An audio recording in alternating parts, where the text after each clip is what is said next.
प्रभु जी हो सतिया के केवट बानी अरे गंगा किनार की गंगा किनार के तू तो हौआ राजा बाबू सरसा नसार के तू तो हौआ राजा बाबू सरसा नसार के सतिया की कीमत बानी सतिया की कीमत बानी गंगा किनार की सतिया की कीमत बानी गंगा किनार के तू तो हौआ राजा सरसा नसार के तू तो हौआ राजा बाबू सरसा नसार के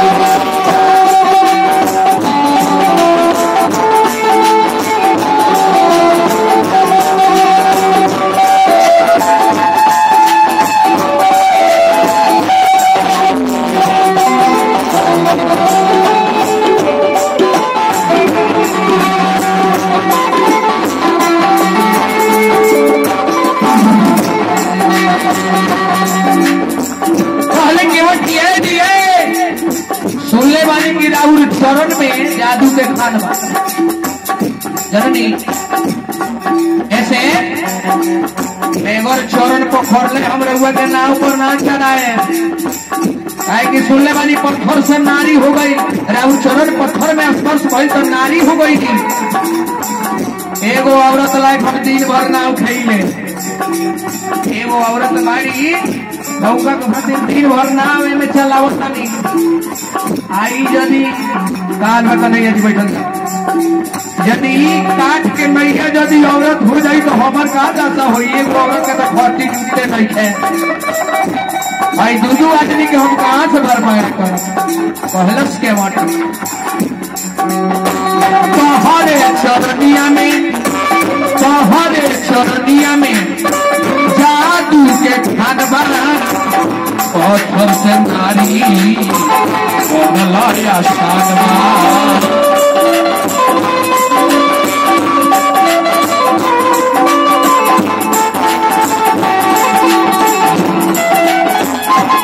पहले कीमत किए तोहरे चरनिया में जादू के खानवा पत्थर से नारी बनलाया शानवा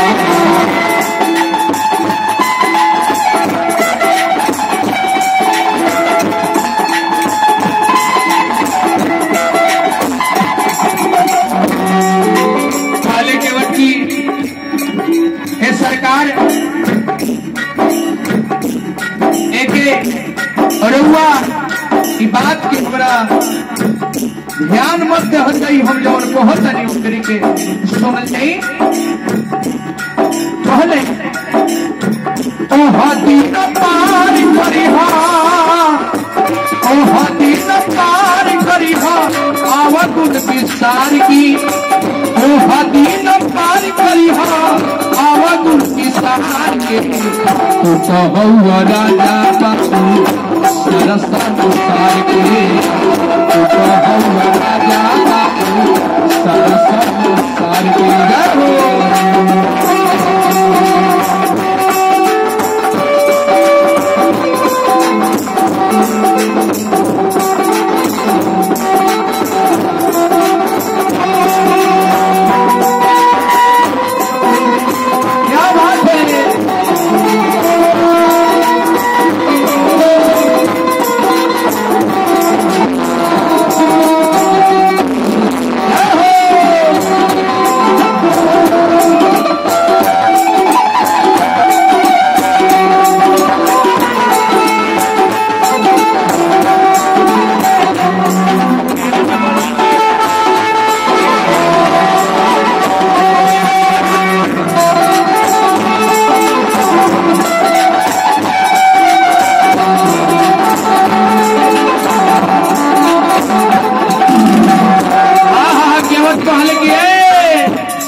आज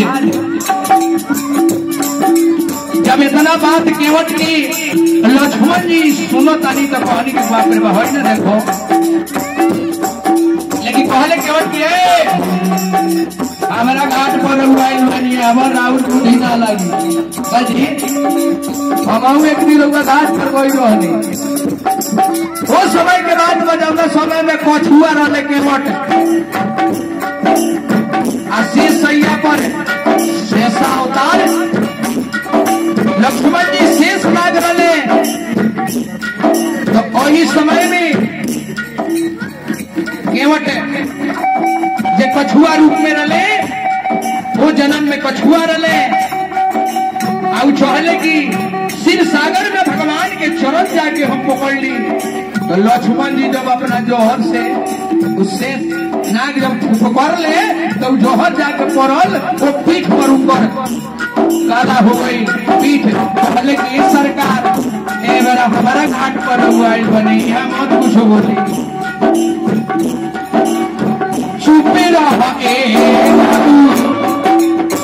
बोलल बेकार आजू के पेरिया हवा हमार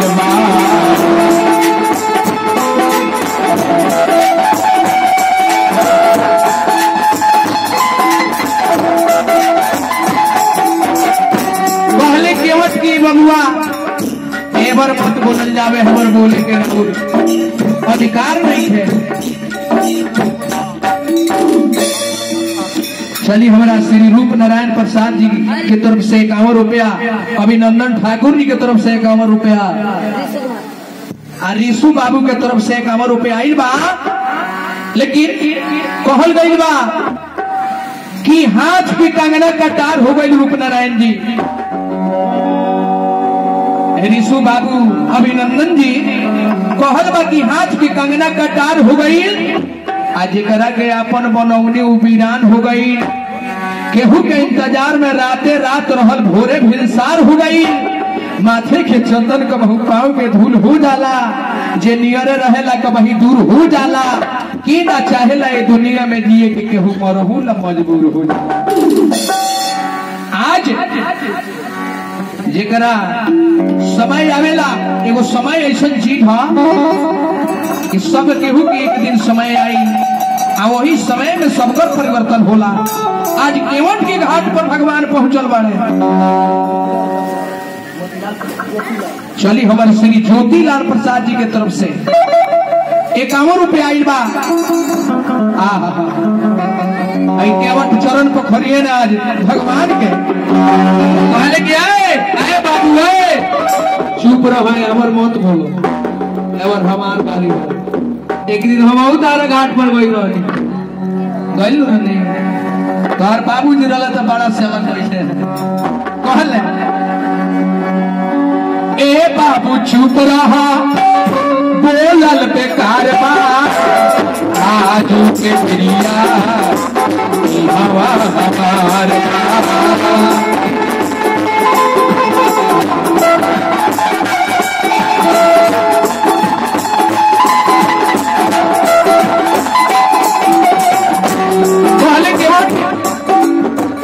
नैया मोर तारी होई नैया मोर तारी होई यही से डराई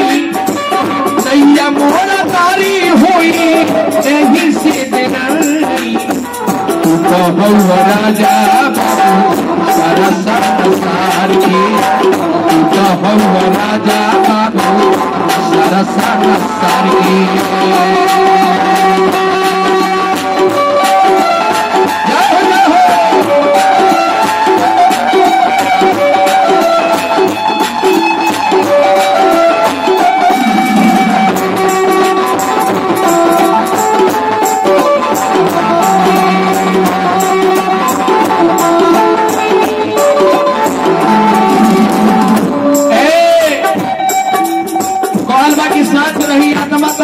परमात्मा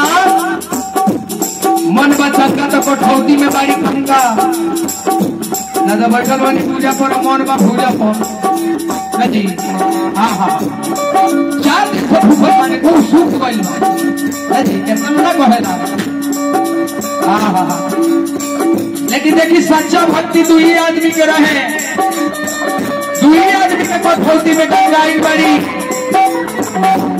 रविदास की कठौती में, आयन केवट के कठौती में, केवट कठौती में गंगा जब नहीं उठोले,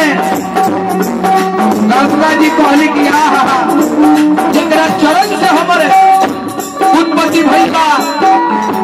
वही प्रभु की आज केवट चरण पर खाने जाता है।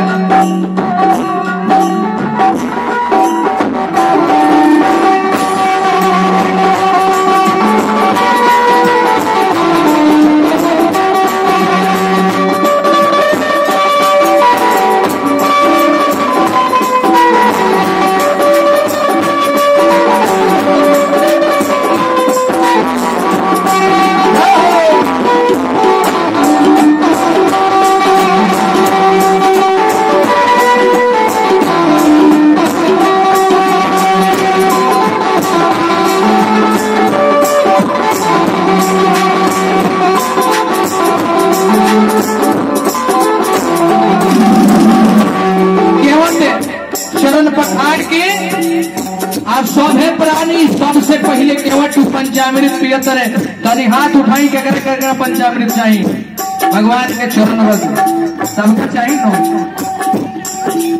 कितना लोग का ना चाहिए, भोला जी का चाहिए कि ना चाहिए। आई ना सबका चाहिए, आज सबका के हमने पिया के जाए सब। हमारे उपनारायण जी बड़ा दीवाना आदमी है भगवान के, बड़ी मतवाला हुई, लेकिन कहल बा कहले केवट जब गंगा पार हिला देले तो भगवान उहे सीता, हाँ ठीक ठीक ठीक एकदम शुरू करे जा रहा है बैठे। आज कैसे यही भगवान देखनी मैया जानकी अपन मंदिर का निकाल के भगवान के देता नहीं, केवट के खवाई देवे ला, आहा केवट चरण पकड़ के रोए लगले, कहले कि हे सरकार, कहले कि इस तीन लोग की बड़का बड़का भवसागर की खेवैया रौला है, एगो है नदी के हम खेवैया बारे बहुत तरह के धोबी से धोबी हवाई नहीं देला, नाई से नाई हवाई नहीं देला।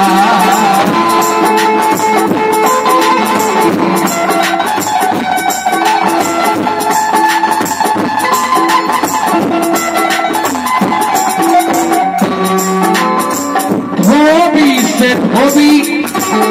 कहले केवट सरकार, धोबी से धोबी हवाई नहीं लेला, नाई से नाई हवाई नहीं लेला।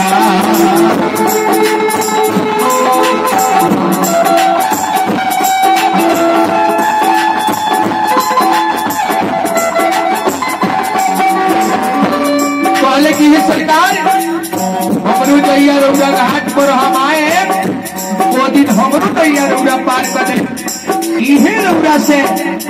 साध के केवट के मलाह के निवेदन बा, ओह तरी कैसे ओ हसीना पार करी हो, ओ हसीना पार करी हो, अब गुण विसार के, ओ हसीना पार करी हो, अब गुण विसार के, तू तो हुआ राजा का सरसंसार के, तू तो हुआ राजा का सरसंसार के। सतिया की मत माने, सतिया की मत माने, गंगा किनार की, सतिया की मत माने, गंगा किनार की, तू तो हुआ राजा का सरसंसार के, तू तो हुआ राजा का सरसंसार के,